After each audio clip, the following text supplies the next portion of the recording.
All right, time for chemistry. So we're going to be doing grade 12 chemistry, and of course it is paper 2, but we're going to be doing rated external reactions topic in this video. So I've chosen an example that has a very low mark allocation because I didn't want this video to be too long, because I know that I explain a lot and I yap a lot, so I don't want this video to be too long. That is why I've chosen an example that has a very low mark allocation. But I hope that like the way that I'm going to be explaining everything that is going to be involved in this example, you're going to be able to understand, and I hope that this video is going to be helpful, and there's going to be certain things that you did not understand before that you're going to understand after watching the full video. This question was question 5 of the paper. It was one of the previous papers, and it had said, study the following chemical equation. So we have a chemical equation, which is the following. So we had CO, which is carbon monoxide, and of course it was in a gaseous state, plus the nitrogen dioxide, and of course it is in a gaseous state, which reacted to give us carbon dioxide in a gaseous state plus the nitrogen monoxide.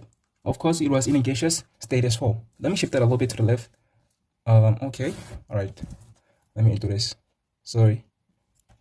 All right, so they've also given us the enthalpy, which is the heat of the reaction, and they said that the enthalpy is equal to negative 60 kilojoules per mole. Kilojoules per mole. Right, so this is the enthalpy. Very, very important in this topic. Right, so before we get into the questions, I would love for us to do an analysis of the information that we've been given, as usual.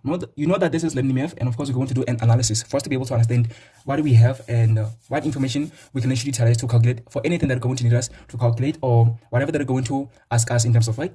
So we have CO, which is carbon monoxide, that is going to react with nitrogen dioxide to give us this. First of all, is the equation balanced? So we're going to check that. So they said, okay, well, they didn't say that the equation is balanced. If they said the equation is balanced already, then we'll have to assume that it is balanced. So because they didn't say the equation is balanced or not, we have to check ourselves. So I'm gonna give an insight. So in the examination, if they say to you the equation is balanced, then of course you're going to have to assume that it is already balanced. But if they don't say that the equation is balanced, it is your responsibility to check if it is balanced or not, so that if it is not balanced, you can balance it. I hope that everybody knows how to balance an equation. If not, let me know in the comment section so that we may practice how to balance a chemical equation. Okay?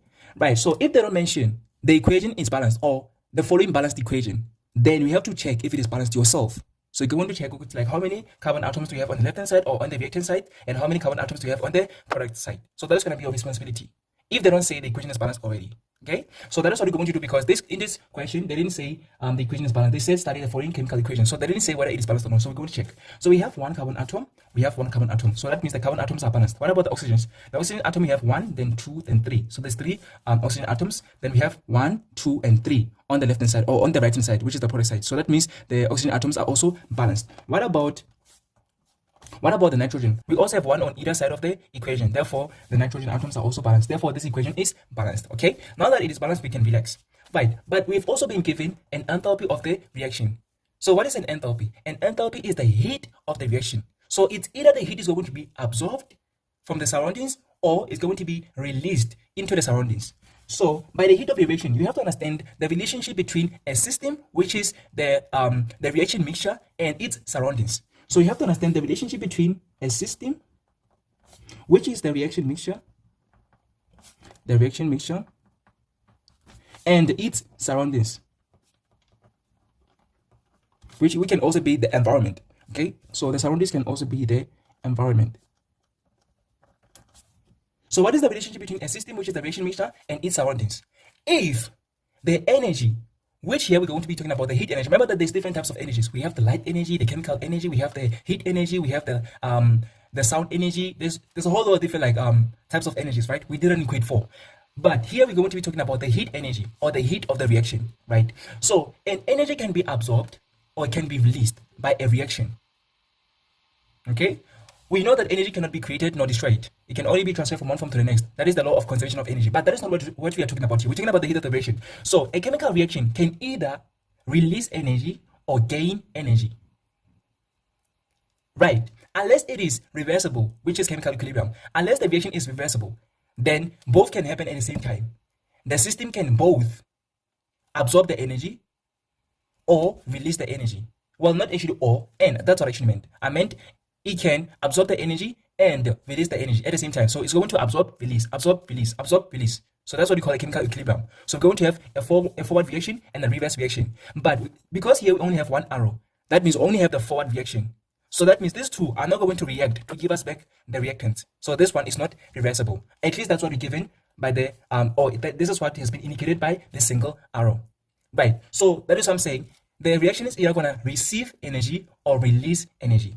So if the system is releasing energy, so releasing energy, we mean losing energy. So it's going to be losing energy. So if it is losing energy, then the surroundings are going to be gaining. So it's going to be gaining or receiving. So it's going to be gaining or receiving energy. So that's number one. But if the system or the reaction mixture is gaining energy or receiving energy,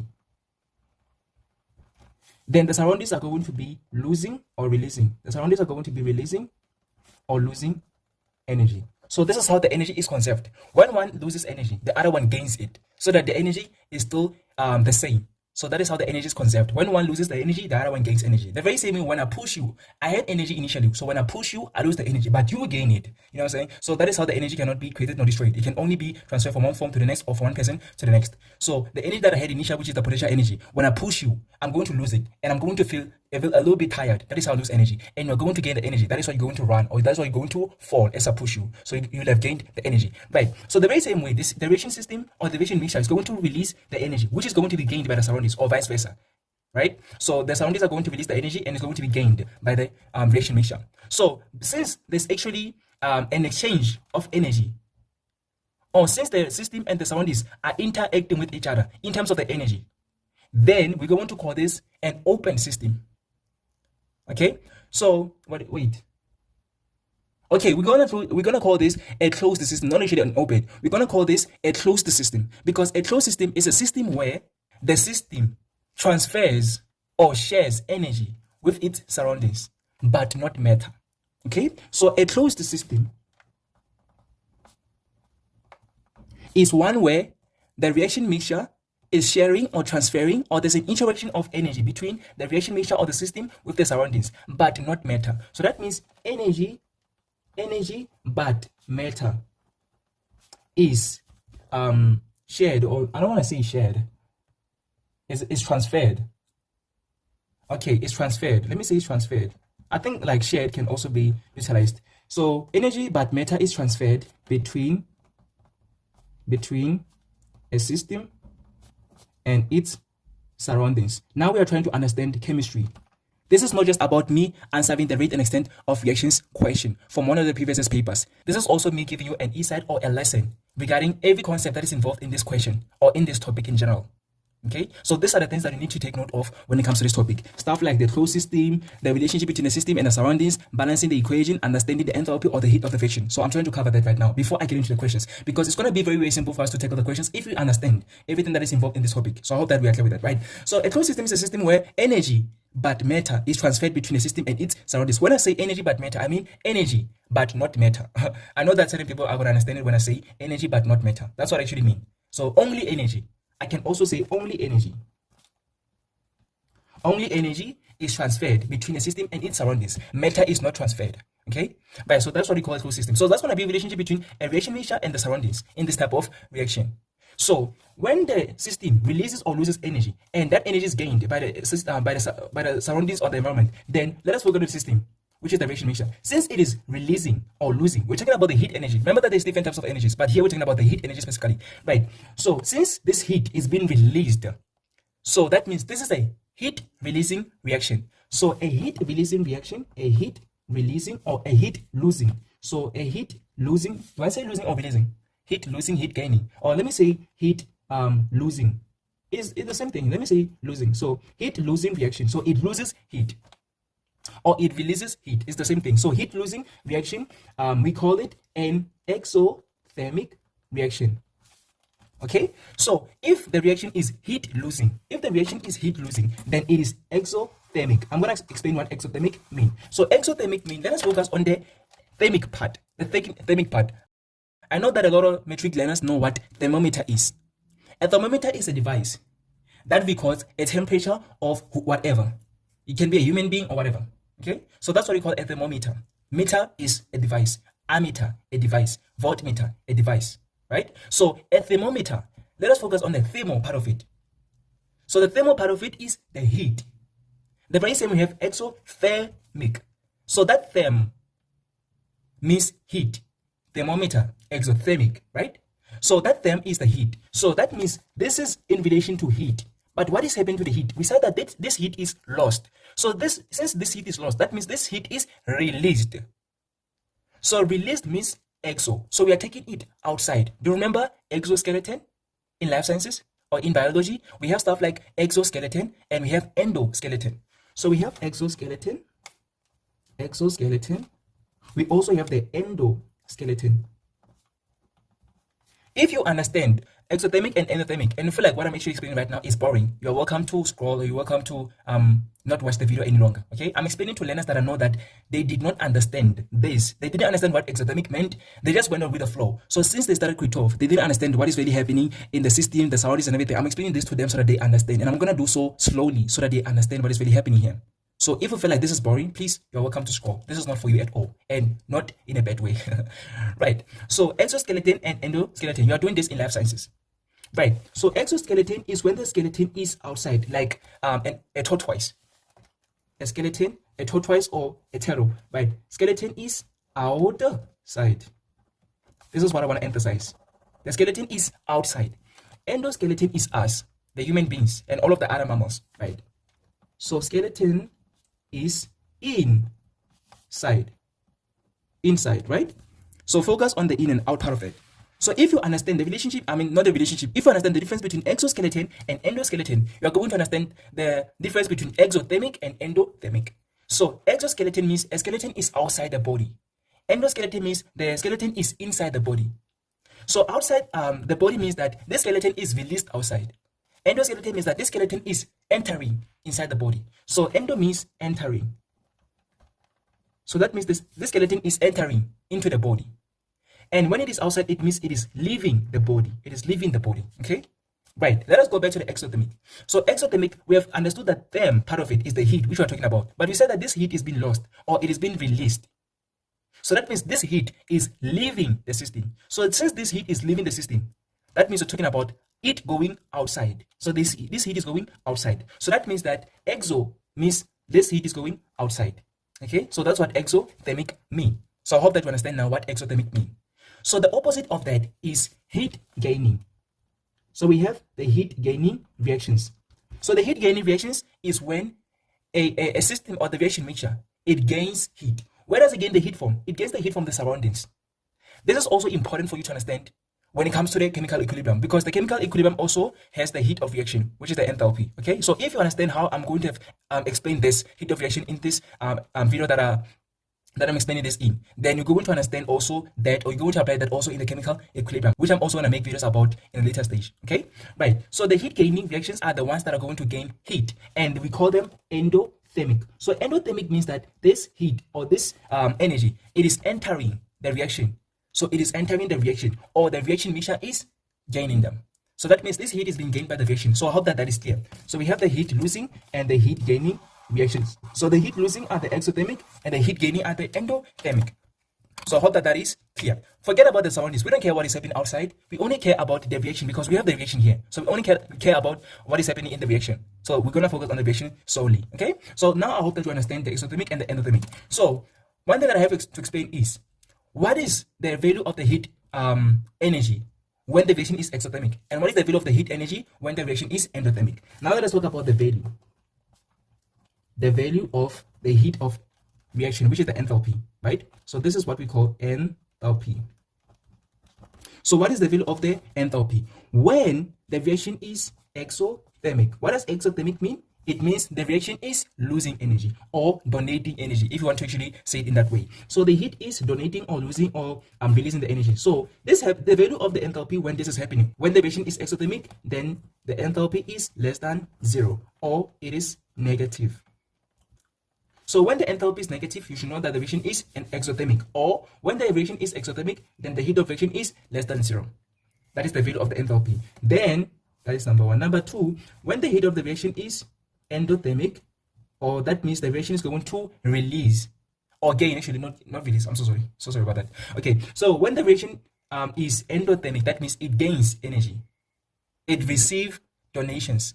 Okay, it receives donations, then that means the value of the enthalpy is going to be greater than 0 or simply positive. So now I hope that you understand the value of the enthalpy. So when the reaction is exothermic, then the enthalpy value is less than 0 or negative. Or when the enthalpy is negative or less than 0, then the reaction is exothermic. Then vice versa happens when the reaction is endothermic. That means it gains energy. It gains energy. So when the reaction is endothermic, then the heat of the reaction, the value of the heat of reaction is greater than 0 or positive. Then vice versa. When the heat of the reaction is positive or greater than 0, then the reaction is endothermic. So I hope that now you understand what this means. So the question is going to be like, since the enthalpy here is negative 60 kilojoules per mole, is the forward reaction endothermic or exothermic? Think about it. I'm going to give about 2 seconds. Okay, so I hope that you have said exothermic, because the heat of the reaction is negative, and we just explained that when it is negative or less than 0, then the reaction is exothermic, meaning it loses energy. As the reaction goes on, or as the reaction progresses, then the reactants are going to lose the energy. Then the energy that is lost by the reactants is the one that is going to be utilized to form the product. Repeat it. The energy that is lost, remember that exothermic means the energy is lost. So the energy that is lost by the reactant is going to be used to form the product. Remember that at the beginning of the reaction, there was no product. You cannot start a reaction with a product. Initially, there was no product at all. When you manufacture something, you cannot start with the product. You must start with the ingredient. For example, if you want to bake a cake, you cannot start with the cake. You must start with the ingredient. The flour, the eggs, everything. Okay? Right. So you're going to start with the ingredient. So in the chemical world or in a chemistry world, the ingredients are the reactants.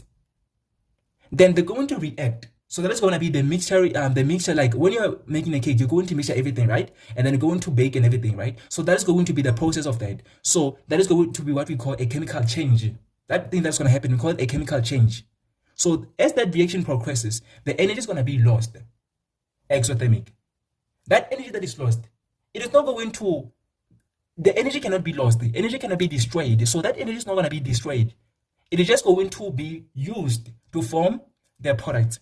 So that means after all the energy is utilized, only the products are going to be left in the reaction mixture. Therefore, all of the reactants will be used up. That means all of that energy that the reactants initially had is going to be used up entirely. And then it is going to be used up to form the product. Therefore, at the end of the day, only the products are going to be remaining in the reaction mixture. And since this reaction is not reversible, that means those products that is formed cannot react to give us back the reactants. Okay? So I hope that is clear. I will actually explain what type of reactants do we call that when the reaction is not reversible. So that means these two reactants, we call them non-renewable. We cannot renew them. Why can we renew them? Because the reaction is not reversible. That means once we use them, once they are used up entirely, they cannot be, we cannot form them again unless we go to dig up for them. Unless we go to the earth and then try maybe to extract them, like coal or something. Once we burn coal, there's no turning back. But that is not the point of that, okay? I just enjoy explaining chemistry. Right. Now that you understand the value of the enthalpy and also the relationship between the system and the surroundings and also the exothermic and the endothermic and the differences, then we can try to answer the questions. So I hope that I've actually done a full analysis that you understand and are happy with, and you have learned one or two things in the analysis that I did. That analysis can also serve as a lesson. Right, now let's get into the first question, which is 5.1. So 5.1 says, use the above equation and draw a potential energy diagram. Label the specific reactants and products as well as the activation energy and heat of reaction. We already know that the heat of reaction is the enthalpy and it is negative. But what is activation energy? Let me explain that. By the way, I talked about the definitions. So I said that all the definitions, if you want them, you are welcome to go to the examination guideline, which has all the definitions. So I'm not going to spend too much time explaining the definitions. Okay, I'm just going to tell you what they are. So if you want to learn more about the definitions, then you're welcome to refer to the exam guideline, right? But I need you to understand what activation energy is, beside its definition, what it is. Right, so activation energy, it is the energy. Remember that we have the reactant that has not yet reacted to give us the product. We only have, in the reaction mixture, we only have the reactants. So this reactant, for them to give us the product, or for them to be able to form the product, they must have a certain amount of energy. They must have a certain amount of energy. When they have that energy, then they can actually be able to give us the product. For example, let us say that you're going to apply to a varsity. For you to be able to be accepted in that varsity, you must meet the minimum requirement. If you do not meet the minimum requirement, you automatically not going to qualify. Therefore, you're not going to be able to go to varsity. The very same way, if this reactant do not have that minimum requirement, which is the minimum energy, they are not going to be able to react to give us the product. Okay? Right. So that means that the activation energy is the minimum amount of energy required. Remember that I talked about the minimum requirement. So activation energy is going to be the minimum amount of energy that is required for the reactants to give us the product, or for a chemical reaction to occur. For us to say a chemical reaction has occurred, the reactants must have reacted to give us the products. If the products are not formed, or if no products were formed, then the chemical reaction has not occurred. That means the reactants were just there. They did nothing. So therefore, the chemical reaction has not occurred. For a chemical reaction to have been occurred, then the reactants must have reacted to give us the product. If not, then no chemical reaction has occurred. So we are saying, for a chemical reaction to occur, the reactants must have the activation energy. So that is what activation energy is. And activation energy is the minimum amount of energy required for a chemical reaction to occur, or it is the minimum amount of energy that the reactants must have to give us the product, to react to give us the product. So let us write that down to answer to explain what activation energy is. So activation energy, I'm going to speed it up a little bit because it's going to be it's going to take longer. So activation energy is the minimum amount of energy required by the reactants.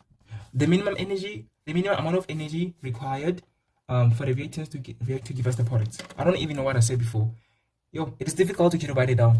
I said it perfectly. Now I don't know. Okay, well, the activation energy is the minimum amount of energy required for a chemical reaction to occur. Let me just write it like that. Required for a chemical reaction. A chemical reaction to occur. By the way, you should say chemical reaction. There's different types of reactions. Even if you smile, that is a reaction. But here we're talking about a chemical reaction. So please write a chemical reaction. So an activation energy is the minimum amount of energy required for a chemical reaction to occur, or for product to give us to react to give us the for reactants to react to give us the product. Right, now let us get into the first question, which is 5.1. It says use the above equation to draw a potential energy diagram. So they want a potential energy diagram. Of course, they want us to label the specific reactants and products, and also the activation energy. So how do we draw the potential energy diagram? We did that in grade 11. So let me shift my camera a little bit down so that you can be able to see how we're going to draw this potential energy diagram. All right, so 5.1. First of all, we are going to draw an L-shaped graph where the independent variable, which is the one on the x-axis, is going to be time in seconds. So it's going to be time in seconds, and the dependent variable on the left hand side, on the y-axis, is going to be the energy, of course, in joules. So energy in joules. Right. So let us say, for example, at the beginning of the reaction, the reactants are going to have the potential energy. So reactants are going to have a certain amount of energy that they originally had, right? We call that the potential energy, right? So the reactants are going to have a certain energy. Let us say, for example, it is this energy. And then there's going to be a minimum amount of energy that are going to need to have. So that minimum amount of energy is going to be the difference between the highest energy and the energy that they have. For example, let us say, for example, the energy of the reactants is 60 joules. I'm just making an example. I'm not talking about that negative 60. Please do not confuse the two. Don't get it twisted. So let us say that, for example, the reactants have 60 joules of energy. And the maximum amount of energy that they must have is, well, let me not say the maximum amount of energy. Let us say that, for example, the activation energy is 80 joules. So if the maximum, the activation energy is 80 joules, originally they had a potential energy of 60 joules. Then the activation energy that they need is 80 joules. Right? So this is the potential energy of them. Then why do we call it a potential energy graph? Because we're talking about the potential energy of the reactants. Okay, I hope that is clear. That is why we call this a potential energy diagram, because we're talking about the potential energy of the reactants, right? So if they say that, for example, let us say that, for example, this is the activation energy, which we're going to call EA, activation energy. So if this is activation energy and it is 80 joules, how much energy do the reactants need to get the activation energy? And it's going to be 20 joules, because we're going to say the activation energy which they need is 80 minus the one that they already have, which is 60. So that means they need 20 more joules of energy for them to actually be able to form a reaction, or for them to be able to reach an activation energy, and a chemical reaction can occur. Okay, right. So we're going to say, okay, they have this amount here. Then there must be a certain amount that they must add this energy to. There must be this amount that they must add this energy to get to the activation energy. So they have a potential energy. They have a potential energy, but there must be a certain amount of energy that they must add, or that they must acquire, for them to be able to reach the activation energy. We don't know what that amount is. So this is the potential energy of the reactant. There must be a certain amount of energy that they must acquire for them to be able to get the activation energy. This is the first part of it. But the enthalpy as well, I have not mentioned this before. Okay, I'm so sorry. But the enthalpy, when it is negative, it means that the energy of the product is less than the energy of the reactant. And if it is positive, the energy of the reactant is greater than the energy of the product. Okay, so that means when the enthalpy is negative and the reaction is exothermic, then that means the energy of the product is less than the energy of the reactant. I forgot to mention that, but that is what you needed to know. And vice versa, when the reaction is endothermic and the enthalpy is positive, then it means that the energy of the product is greater than the energy of the reactant. This is information. All of this information, you must know it by heart. That means when you get to the examination, all of this information you must know it by heart. Okay, right? So this is one thing that I actually missed, that the energy of the product must be less than the energy of the reactant. So remember that this is the energy of the reactant. This is the potential energy of the reactant. So since we know that this reaction is exothermic because the enthalpy is negative, then it means that the energy of the product must be less than the energy of the reactant, or the energy of the reactant must be greater than the energy of the product. So since the energy of the reactant is here, we don't know how much it is, right? We don't know how much it is. We just know that it is around here. So it must be above the energy of the product. So since the energy is represented by the y-axis, then the energy of the reactants must be above the energy of the product. Therefore, we're going to take it down to maybe a lower level than the initial level. Okay, so that means that we're going to have a potential energy diagram that looks like this. Let me try to highlight it. So that means we're going to have a potential energy diagram that looks like this. So that part here is going to be the potential energy of the reactant and the amount of energy that they need. They need to add a certain amount of energy for them to be able to have the activation energy. Then they're going to now form the product. But remember that this product must have a lower energy than the reactant. Why? Because this is exothermic and the enthalpy is negative. Therefore, the energy of the product must be less than the energy of the reactant. That is why the energy of the product must be lower. It must be at a lower level. It must be at a lower level than the energy of the reactant. Okay, so I hope that this is clear. Okay, now that we have drawn the energy, the potential energy diagram, they send to us label the specific reactants and products as well as the activation energy and the heat of reaction. Okay, let us start with the specific reactants and products. So this is the energy of the reactants. So the reactants are the carbon monoxide and the nitrogen dioxide. So these are the reactants. Then the energy of the products. So the products are the carbon dioxide plus the nitrogen monoxide. So these are the reactants and these are the products. So we have indicated them, or we have labeled them. Then they say as well as the activation energy. So what is the activation energy? Activation energy is, we have something that we call an activated complex. An activated complex is a point, okay? So it is a point or a phase of a chemical reaction when the products are formed. That moment when the products are being formed, we call it an activated complex. So here, the reactants are gaining the energy to reach the activation energy. Once they reach the activation energy, then products are going to be formed. So this part here is when the reactants are gaining some energy to reach the activation energy. Then once they reach the activation energy, products are going to be formed. So this part here is the formation of the product. So this part here is the formation of the product. So that is a potential energy diagram. Right, so that point, when the products have been formed, That means that point when the reactant reaches the activation energy, we call it an activated complex. So we call it an activated complex. Activated complex. If they ask you what is an activated complex, what is the definition of the activation complex, you're going to say it is a point of a chemical reaction or a phase of a chemical reaction when products are being formed, or when the reactant gains or acquires the activation energy. Let me repeat that. Activated complex is a point or a phase in a chemical reaction when the products are being formed, or when the reactant reaches or gains or acquires the activated energy or activation energy. Okay, it is the beginning of the formation of the product or the end or the reaction of the reactant. So I hope that that is clear. That is how we define the activated complex, or at least that's what it means. Right, so now we have to indicate the activation energy. So the activation energy is the difference between the energy at the activated complex. So we have the energy at the activated complex. So I'm going to indicate it by E, the larger A, or the capital letter A. So this is the energy at the activated complex.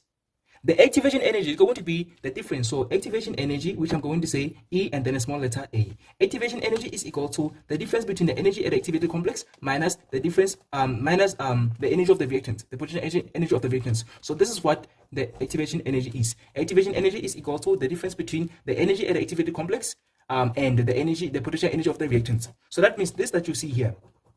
So this that you see here is the activation energy. So this is the activation energy here. It is the difference between the energy at the activated complex and the potential energy of the reactants. So this is the activation energy. So you're going to indicate it by EA, or you can write it in full, activation energy. Okay, so this is the activation energy. And this is how we calculate it. We say activation energy is equal to energy at the activated complex minus the potential energy of the reactants. What else did they say we should indicate? They said the heat of the reaction. Remember what I said the heat of the reaction is? I said the heat of reaction is going to be, we said that when it is negative, when the enthalpy is negative, then the heat of the reaction, the energy of the product is less than the energy of the reactants, right? So to calculate the enthalpy, we are going to say it is, let me say the enthalpy is equal to the energy of the product minus the energy of the reactant. The energy of the product minus the energy of the reactant. So this is how we calculate the enthalpy. Okay, so this is how we calculate enthalpy. We say enthalpy is equal to the energy of the product minus the energy of the reactant. So if the energy of the product is less than the energy of the reactant, we're going to have something like 4 minus 5. So the energy of the product is less than the energy of the reactant. That is how we're going to get a negative enthalpy. Therefore, it means that the reaction is exothermic. So I hope that makes sense. Right. So since this is how we calculate the enthalpy or the heat of the reaction, we say it is energy of the product minus the energy of the reactants. Then we're going to say energy of the product here minus the energy of the reactants. Therefore, this that you see here, this difference that you see here is going to be the enthalpy. So that means this is the enthalpy, and it is equal to negative 60 kilojoules per mole, of course. So this is going to be the enthalpy, and this is how we indicate it. Okay. So this is going to be how we were supposed to.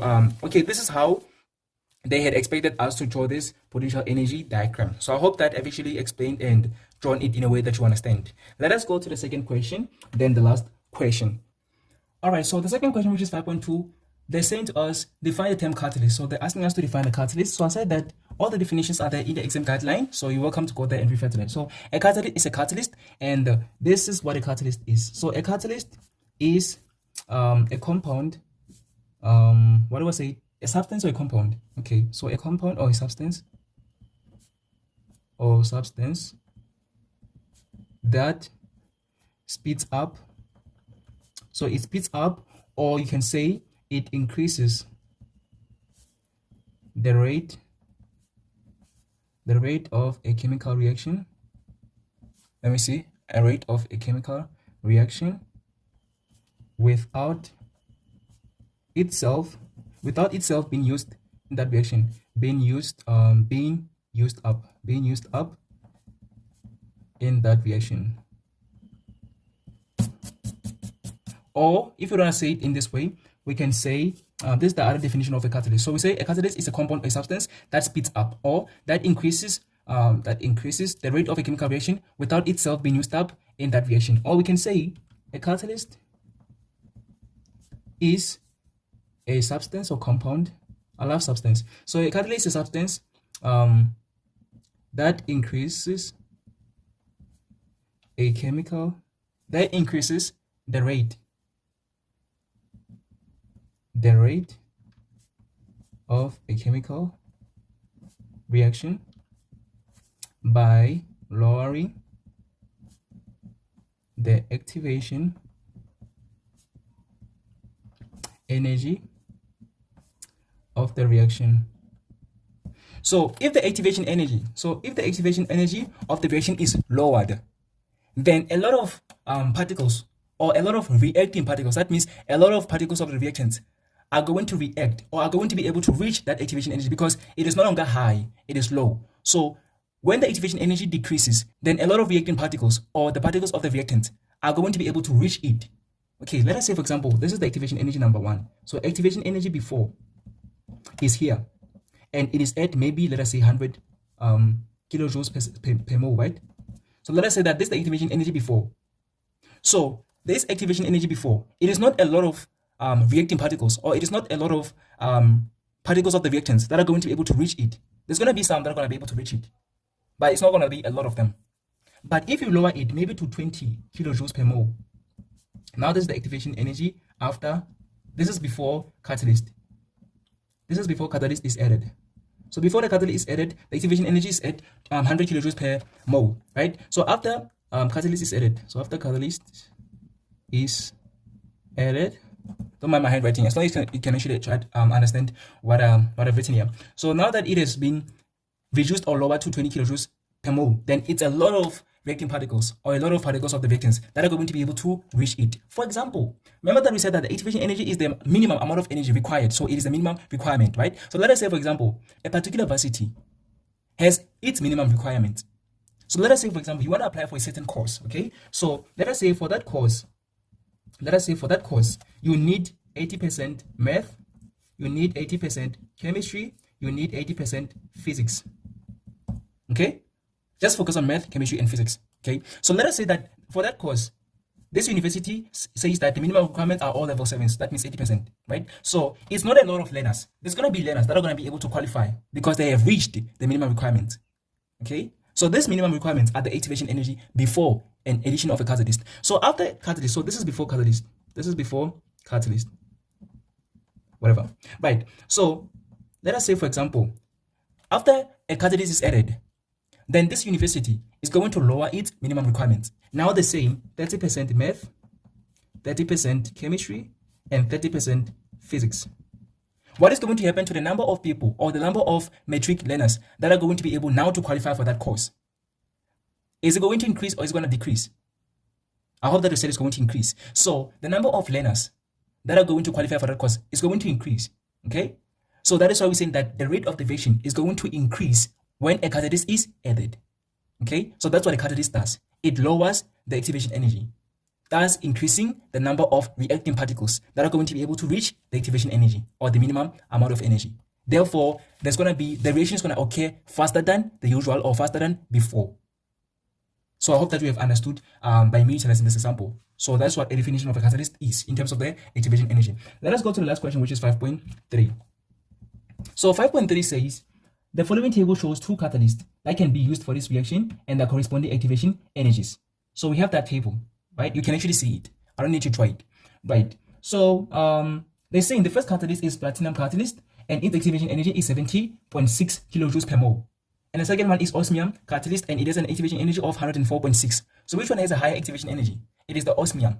So that means it is the one that has the higher minimum requirements. So the higher the minimum requirements, the lower the number of learners that are going to be able to qualify. Hence, the lower the rate of admission. So therefore, the number of learners are going to be admitted per year or per annum is going to decrease than if the requirements were low or the activation energy was low. So if the activation energy is low, the number of learners that are going to be admitted per year or per annum is going to increase. Therefore, the rate of admission is going to increase when the activation energy is low. So the lower the activation energy, the higher the rate of admission. But in terms of chemistry, that means the lower the activation energy, the higher the rate of reaction. The higher the activation energy, the lower the rate of reaction. Therefore, it means that the one that has a lower activation energy, which is the platinum catalyst, it is the one which is going to have a higher rate of reaction. So the question is, which catalyst, platinum or osmium, will be more effective for this reaction? Use the correlation theory to explain the answer. So this reaction is going to be effective if it happens quicker or faster. So that is going to be the case for platinum because it has a lower activation energy. So it is the one that is going to help the reaction to occur quicker, or the reactants to form the products quicker, right? So the one that is more effective is platinum. Why? Because it has a lower activation energy. Therefore, the rate of the reaction is going to increase. Like we have explained here, that the lower the minimum requirements, the higher the number of people or learners that are going to be admitted per year, or the higher the admission rate. So it is platinum. So they sent us explain this utilizing the correlation theory. So an addition of a catalyst, so a lower let me say a lower activation energy. A lower activation energy will cause an increase in the number of reacting particles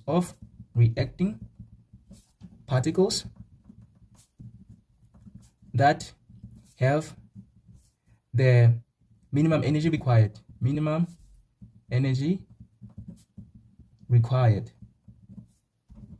for a chemical reaction to occur.